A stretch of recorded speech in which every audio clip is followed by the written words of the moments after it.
Sáu bún. Xin chào, hello everyone. Đây là Thu Hà. Thu Hà đang ở núi. Thu Hà is at the mountain. Thu Hà đang đi bộ với hai con chó của Thu Hà. Thu Hà is walking with my two dogs. I hope that you are doing well, and today the weather is extremely amazing, so I just decided to take this opportunity to take my dog to the mountain and really enjoy this weather. And to say weather in Vietnamese, you say thời tiết. Thời tiết is weather. And to say mountain in Vietnamese is núi. Núi. Núi. Núi, huh? Núi is mountain.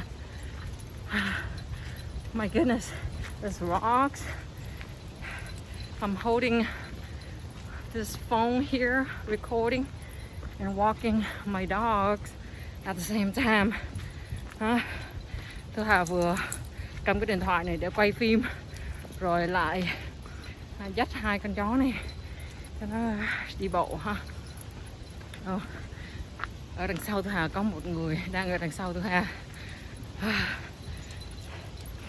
Bây giờ là chiều rồi, cho nên Thu Hà phải đi lẹ lẹ một chút, không thôi là chập hồi sẽ bị tối.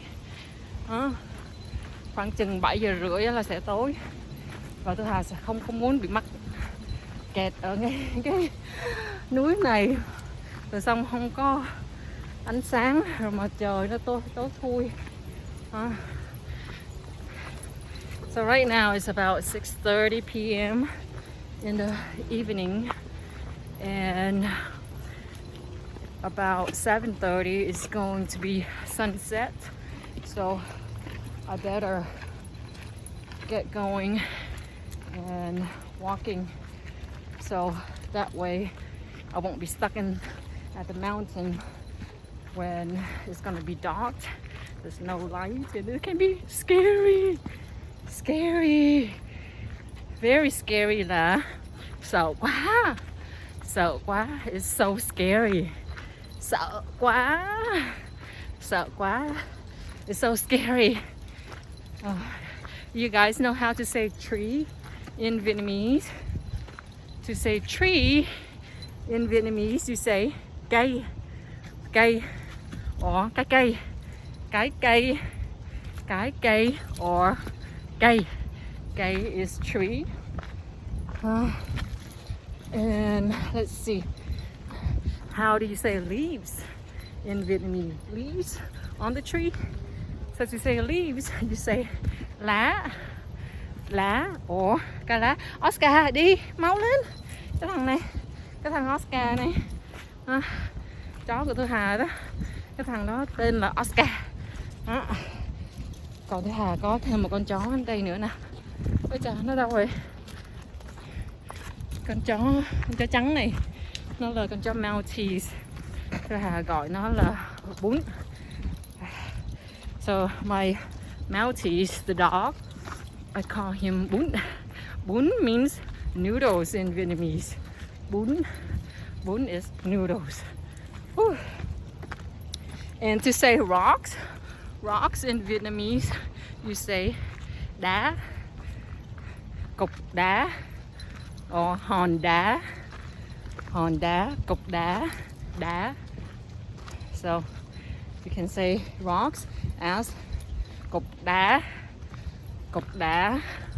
hòn đá, or đá. Đá in Vietnamese also đá also means kick. Thu Hà đá banh. Thu Hà đá banh. Thu Hà đá banh means Thu Hà kick the ball.